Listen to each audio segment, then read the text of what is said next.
काली रात, सन्नाटा और हवेली, यह तीनों चीजें मिलकर एक डरावना माहौल बना रही थीं। बारिश हो रही थी, बिजली कड़क रही थी, हवाओं की आवाजें भी डरावनी लग रही थीं। सुनील, यहां से चलते हैं। मुझे यह जगह बिल्कुल ठीक नहीं लग रही। यह जगह ठीक नहीं है। यहां कुछ अजीब सा महसूस हो रहा है। डरता है? बस थोड़ी सी बारिश है। तू हमेशा इतना डरपोक क्यों होता है? हवेली सामने खड़ी थी।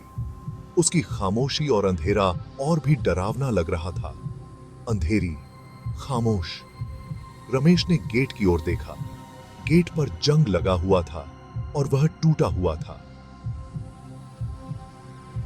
जंग लगा हुआ, टूटा हुआ। यह सब देखकर रमेश का दिल और भी तेज धड़कने लगा। देख, यहां लिखा है प्रवेश निषेध। हमें यहां नहीं जाना चाहिए। अरे, ये सब बकवास है। ये सिर्फ लोगों को डराने के लिए लिखा है। चल अंदर, कुछ नहीं होगा। नहीं यार, मुझे डर लग रहा है। यह जगह सच में भूतिया लग रही है। डरना छोड़ और मजा कर। हम बस थोड़ी देर के लिए अंदर चलेंगे।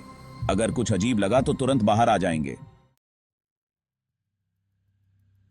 अंदर का नजारा और भी डरावना था।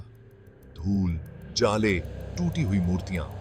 हवा में सन्नाटा था, लेकिन ऐसा लग रहा था जैसे कोई फुसफुसा रहा हो।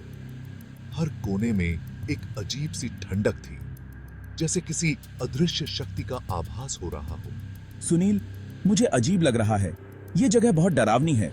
हमें यहां से जल्दी निकलना चाहिए। अबे, रुक तो सही। क्या डरपोक है तू? कुछ नहीं होगा। बस थोड़ी देर और देखते हैं। उसकी आवाज गूंज रही थी। अचानक एक चूहा उनके पैरों पर से भागा।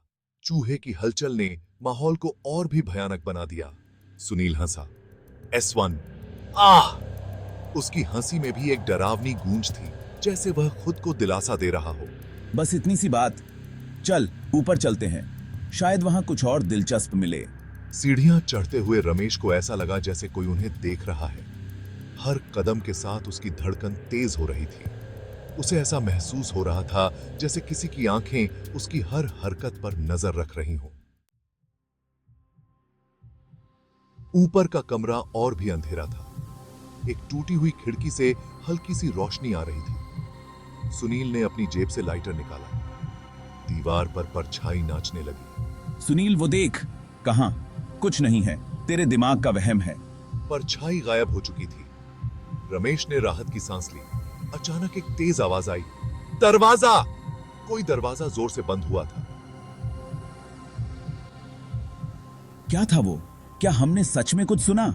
रमेश डर के मारे पीछे हट गया। उसकी धड़कनें तेज हो गईं। दरवाजा बंद था। एक अजीब सी खामोशी चारों ओर फैली हुई थी। सुनील ने उसे धक्का दिया, लात मारी, लेकिन दरवाजा टस से मस नहीं हुआ। पता नहीं, चल देखते हैं, शायद कोई और रास्ता हो। वो उस कमरे की तरफ भागे जहां से आवाज आई थी। उनके कदमों की आवाज गूंज रही थी। खुल नहीं रहा है, रमेश चिल्लाया। उसकी आवाज में घबराहट साफ झलक रही थी। यहां से चलते हैं सुनील। हमें यहां नहीं रहना चाहिए। मुझे डर लग रहा है, सुनील ने कहा। उसकी आंखों में डर साफ दिख रहा था। सुनील ने एक बार फिर कोशिश की, लेकिन दरवाजा नहीं खुला। उसकी हिम्मत जवाब दे रही थी। हवा में एक अजीब सी गंध फैल गई। वो गंध जैसे किसी पुराने सड़े हुए चीज की थी। सड़ी हुई लकड़ी और कुछ और। वो गंध और भी भयानक हो गई थी। धीरे अचानक कमरे में एक आवाज गूंजी।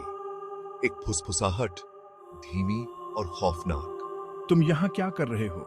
रमेश की आंखें खौफ से फैल गईं। सुनील ने लाइटर ऊपर उठाया। रोशनी में एक साया दिखाई दिया। तुम कौन हो? एक बूढ़ा आदमी फटे हुए कपड़ों में। उसके हाथ में एक मोमबत्ती थी।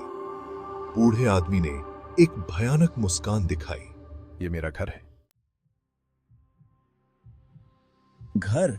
पर ये तो... रमेश बोल नहीं पा रहा था। बूढ़ा आदमी एक कदम आगे बढ़ा। और अब तुम दोनों मेरे मेहमान हो। अचानक रोशनी गायब हो गई। लाइटर नीचे गिर गया। अंधेरा छा गया। एक चीख सुनाई दी। रमेश की चीख। फिर सन्नाटा, सिर्फ सन्नाटा। सुनील कहां था? और वो बूढ़ा आदमी, वो कौन था?